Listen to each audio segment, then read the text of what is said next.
offered him a home in 2012. It was these experiences that have convinced him to dedicate his life to social and environmental justice issues. Sharmarke is an organizer, connector, human rights advocate, committed to diversity, inclusion, and building equitable, inclusive, and compassionate communities. Woo! His outstanding activism has garnered him various awards and recognitions, including the Victoria Community Leadership Award in 2017. All right. On October the 20th, 2018, which is not even a year ago, Sharmarke cast his first vote, and at the same time was elected a Victoria City Councilor. Wow. So welcome, Sharmarke.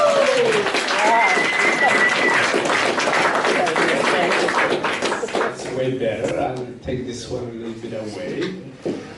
It's not easy being tall. It comes with its own responsibilities. Especially when you check in a hotel and they have standard beds or the shower is short, then you remember that it's not that much fun. I can tell you that. It's such a pleasure to be with you today, and I'm really grateful that we gathered today at the Nkwangan speaking peoples. And such also grateful to be able not only to live on this land, but to organize, build relationships, and to call my own house. Okay. Cranky. Yeah. What about now? No. Oh, it's sensitive. The boundary where? So do you hear me from the back? Yes. Yes, okay. So this has been my home for the last 7 years. In June 1st, it will be 7 years for me to call Canada home. And I became Canadian citizen 1st of July, which is the 150 years anniversary of Canada. At the government house, it couldn't get better than that to become Canadian citizen. And if some of you are from Victoria, I encourage you to participate in the citizenship ceremony, which is really quite emotional. For me, at least, it was emotional. And I just want to thank for inviting me to be in this room. And I just want to acknowledge I'm not academic. I'm not in front of you as academic, and I'm not in front of you an expert of education. I can only share my experience and my thoughts, what I think, or I think the importance of education and why we need to educate children, if it's here or around the world. So first I will have a remarks, then after that I will share a story, which I come from a nation where we didn't have a written language since in the late 70s. We come from a very oral tradition nation in Somalia, which sometimes when I meet elders on this land, and there is similarities to that oral context. So I have written down a little bit of my thoughts so that I can share. Education is very important for. Thank you very much. Yeah, and I love your hat. It's so dope. And one thing good about local government is you're very close to the people, and you're non-partisan. And that is what I love local government. And it has this relationship that you have with the people, that you can go events. I just came from another event. You can walk on the street. So I'm just in love with local government. I'm in love with Victoria that lifted me up. So going back to education, education is very important for all children and adults, regardless of gender, ethnicity, religion, socioeconomic status, or what area of the world they're growing up in. We are always learning from the day we were born. We are learning how to understand the world around us. We see this when a child learns to take their first steps, or when a grandparent learning how to use social media or Instagram.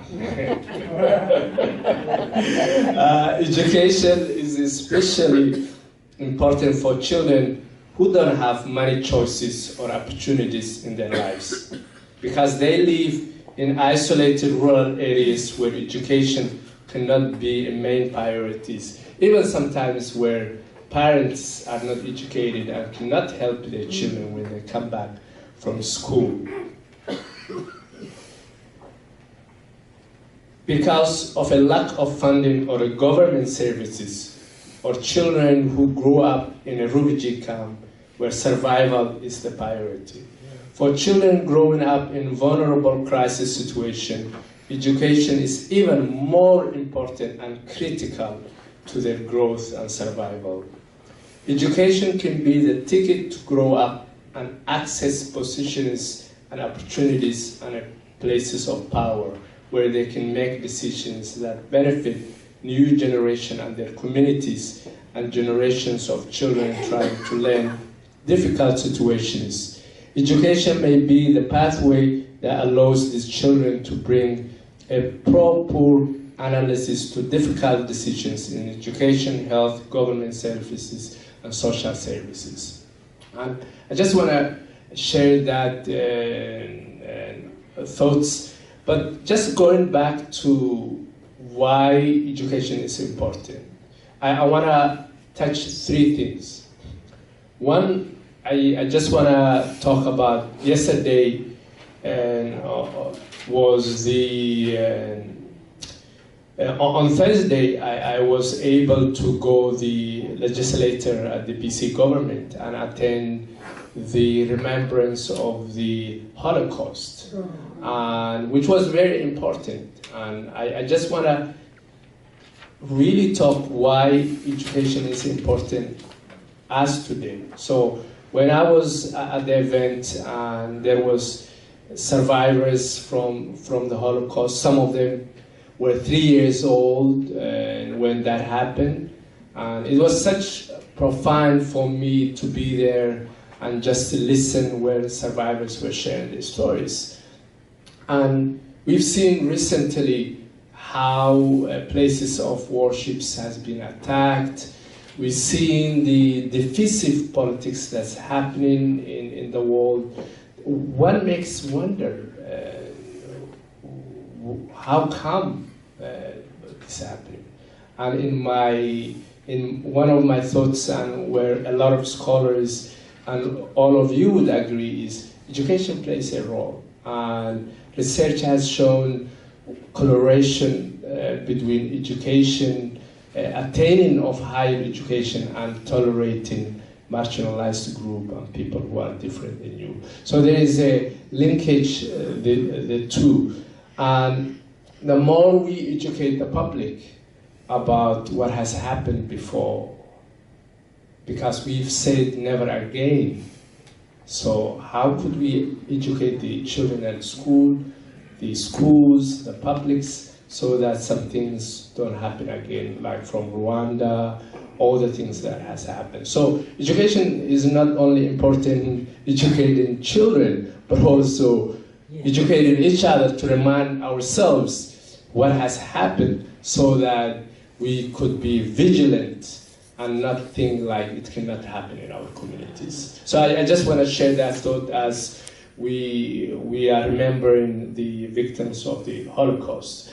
And why is it important to me? That is because being in front of you today and becoming Canadian citizen, I would have not come to Canada if Canada was not the signatory to the Refugee Convention 1951.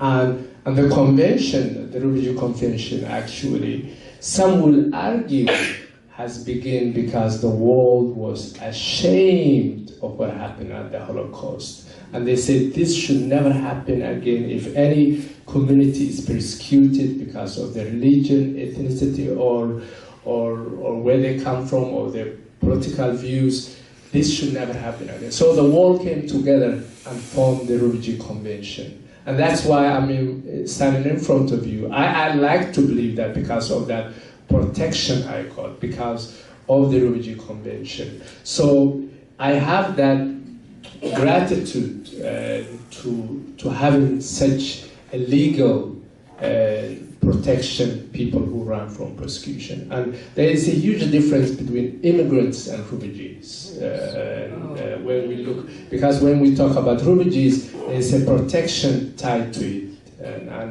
and a lot of you would know that. So now I'm a Canadian citizen, now I'm a city councilor, and how did I come to this?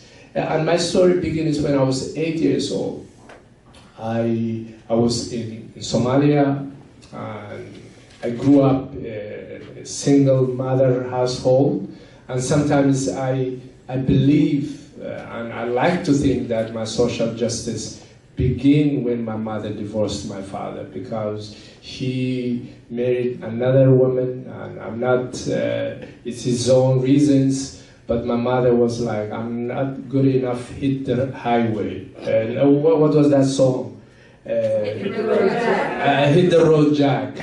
And in Somalia at that time, it wasn't common a woman to stand up and say that, you know, this is my right, and this is not working for me, and I think that is where my social justice began at the age of 6. And when I was 8, then the war happened, and we had to flee and go to, and we were the boat people. If you, I don't know if you, I don't know how old you would have been, but in 1992, maybe you might have heard the influx of Somali refugees that were living on boats to Kenya, and some crossing to Ethiopia and to Kenya also on the road, or going to Yemen.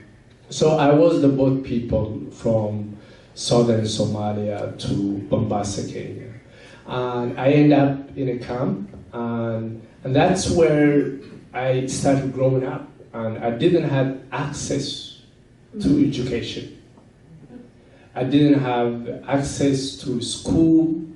I used to go to Quranic class, like to take some classes about the Quran, but not any formal curriculum education where a child goes early in the morning, puts a shirt and a trouser, then eats breakfast with the family or eats breakfast at school.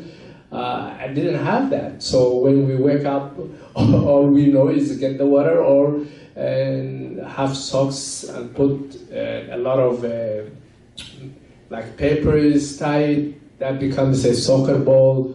Just play soccer, run around, or help the house or the relatives, and everyone lived equally. If you were rich in Somalia, if you were poor in Somalia, if you were middle class, now everybody have left everything. So there was that equality where everyone in the camp were basically equal access. So I remember, you know, lining up for food ratio, you know, and life was good, because now that I wouldn't change anything that has happened in my life, but I wouldn't any child to go through what I went through, because today who I am and the way I make decisions and the way I move around and carry myself is, and the humility I have, it came from because of my experience. I wouldn't want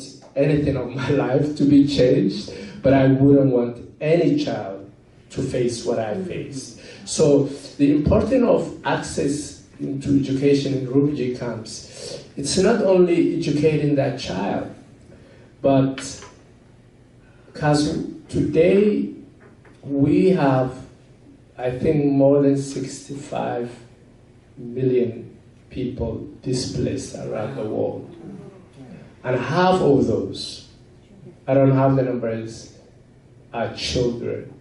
So you imagine, and when we talk about the resettlement, people getting chance to go into Australia or US or Canada, which, yes, United States of America used to be the highest resettlement, but not anymore, unfortunately.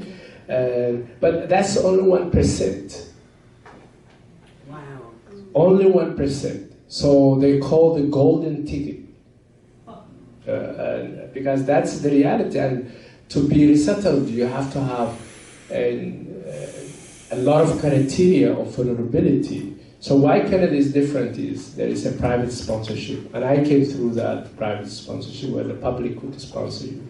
So the reason why I'm saying is 1% is because if we educate children in camps and also urban contexts, which I will talk about, they're not coming here.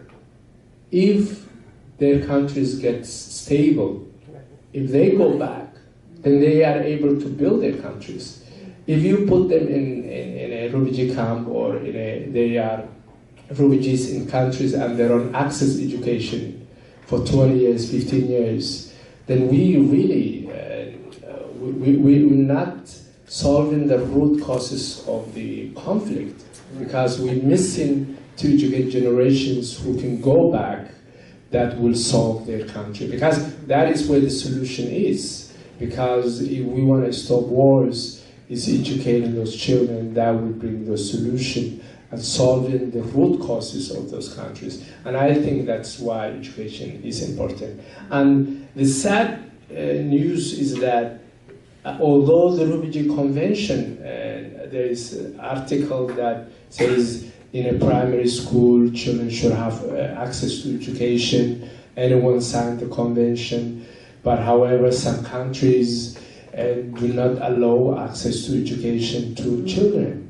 And I remember when I was living in Cairo, the African children didn't access to public school, although at the convention you were able at the primary school. So what they did is they had a African school, so they rented a place like this, then spoke to I think Ministry of Education of Sudan, and they implemented the Sudani curriculum, and then all the South Sudanese children and all the people who ran from the conflicts, and from Eritrea, from Somalia, a lot of them were attending there. Unless if you have money, then you were able to go to private schools, which you have to pay.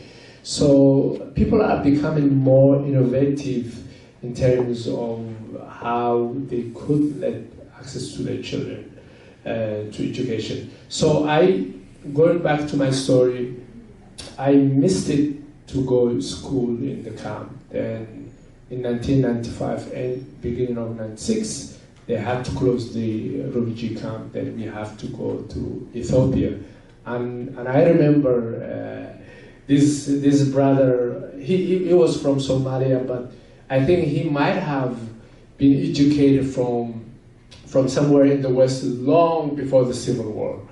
And I'm not sure was it straight, but he wasn't your typical everyday Somali at that era. He has his own Rasta, and he was such a cool guy. And I remember me and a couple of kids in Ethiopia going to his house and him teaching us English and math. Mm-hmm. So he took it on himself to teach us English and math.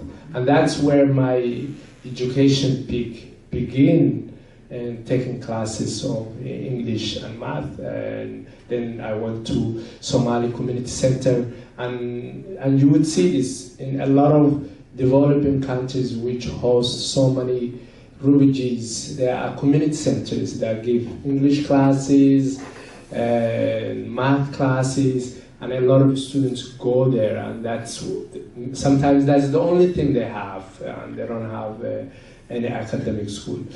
And I just want to thank my cousin who was married to a businessman, and she was living in Ethiopia. She was well off, she was highly educated, her children were going to school. So one day I was in her house, and she told me, oh, you look very eager to learn and smart. Why not we explore taking you to normal school? Then I was like, how could any school take me? I miss kindergarten, I miss grade 1, 2, 3, 4, 5, 6.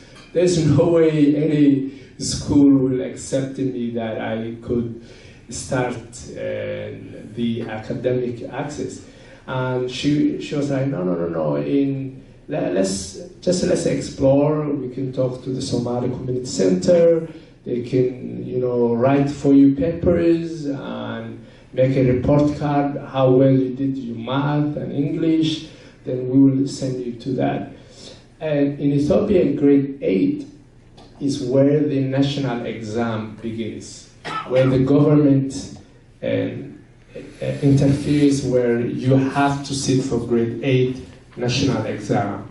And beyond that, if you apply schools, my understanding was you have to show that you took the national exam, unless if you were not going to very, very expensive British system or American system, which didn't have to go through that, because it was through the either, I can't recall, American embassy or the British. They had its own system, and usually diplomats or if you have the money with access to that. So I remember going to, my school was called School of Tomorrow. And the principal, she was an American. And I remember sitting in the class and she was like, okay, I'm going to give you a shot. If you pass the exams, then you will be accepted. So she allowed me to get into the school, and I took social studies, science, English, math. While children was going to house parties, I was working hard, really, just to catch up.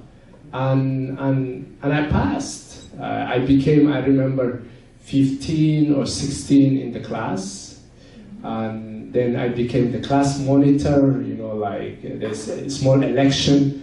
Maybe that's where my politician started. Now that I say that, I've never said out loud, Because when people ask me, I was like, I've never thought of running an office, which is true, honest, but I will never link the two anyways. So then she gave me the chance, and I had the opportunity to go to grade 8 and finish, take the national exam. And grade 9, I became like the third in the class. I really worked hard. I built a relationship with the teachers. In there, I remember there's a room where the teachers have coffee and tea. You will always see me there. Like sitting the biology teacher, I said, I didn't understand. What should I do to, prepare for that? And I really became friends with the teachers.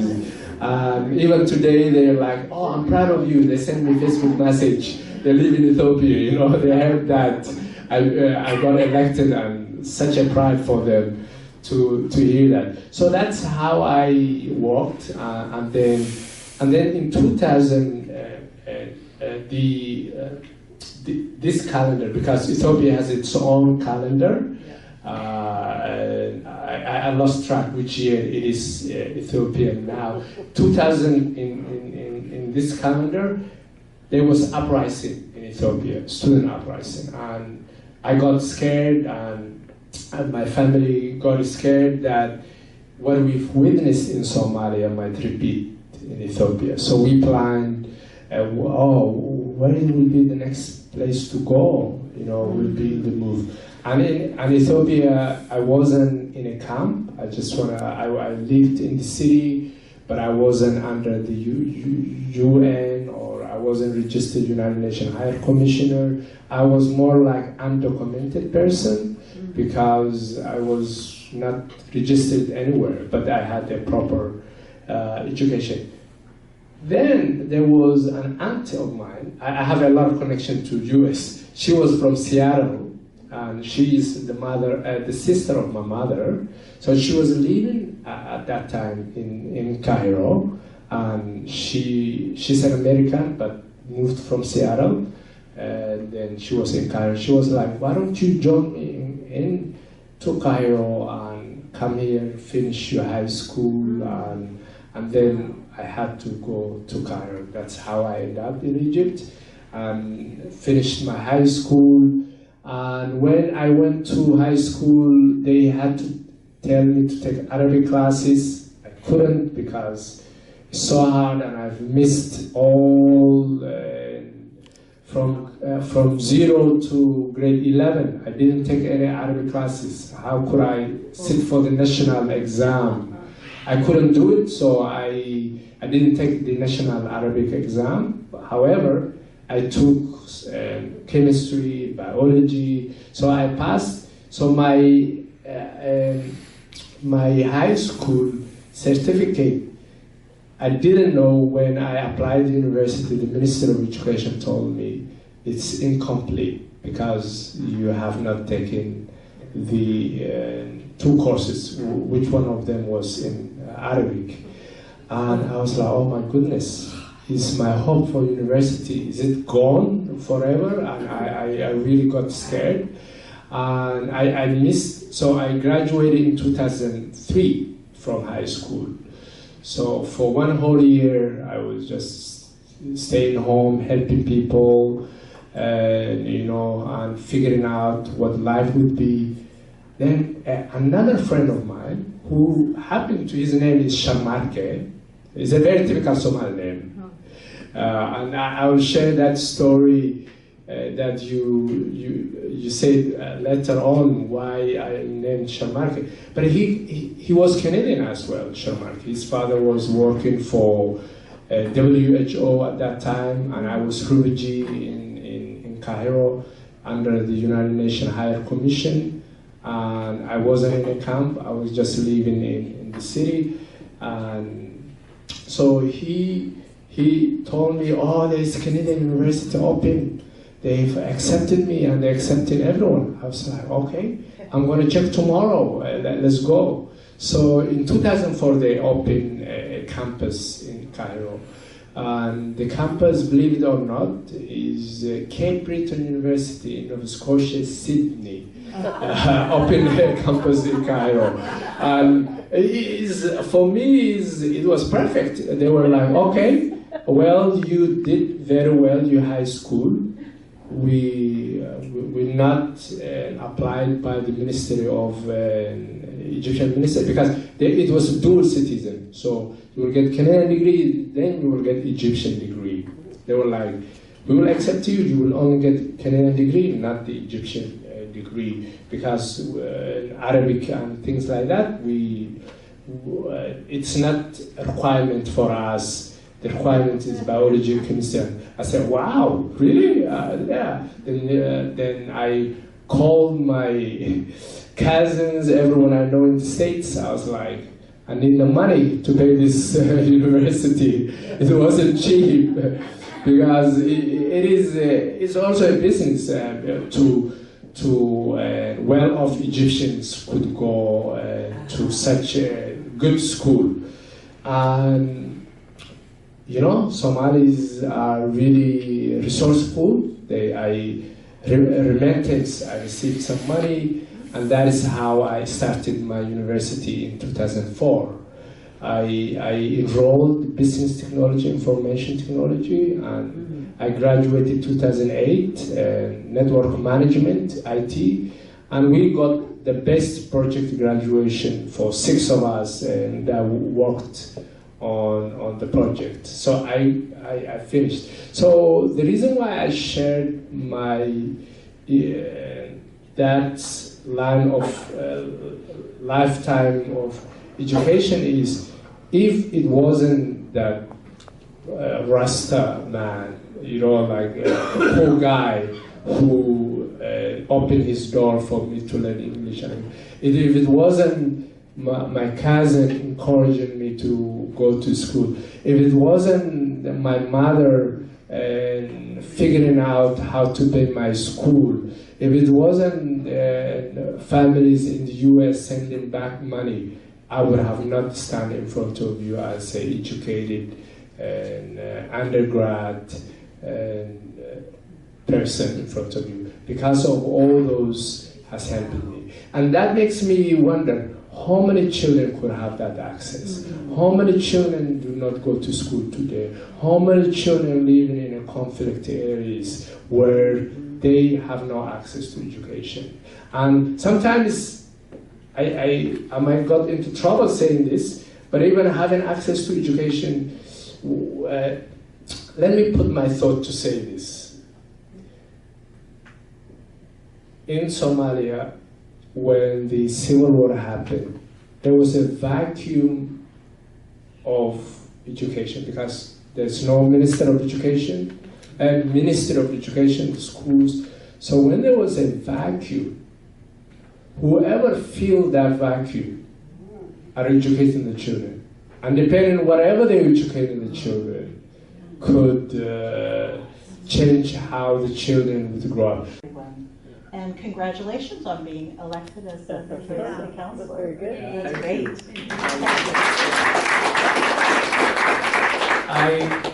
Thank you very much. I want to fulfill my promise because I said I will say the meaning of my name. Yes, please. Yes. My grandmother on her deathbed, she said if it's a boy, Sharmarke, then she has another name, which is daughter. And Sharmarke means see no evil. And I like to think that because she didn't want to see me any challenges and problems and evils. However, I heard that she used to have a radio and she liked to listen to BBC Somali services. And at that time, there was a president called Sharmarke with the same name. So there's argument, maybe she loved that, the president, his leadership. But I like to think the later that she didn't want me to see any evil as a child. Thank you.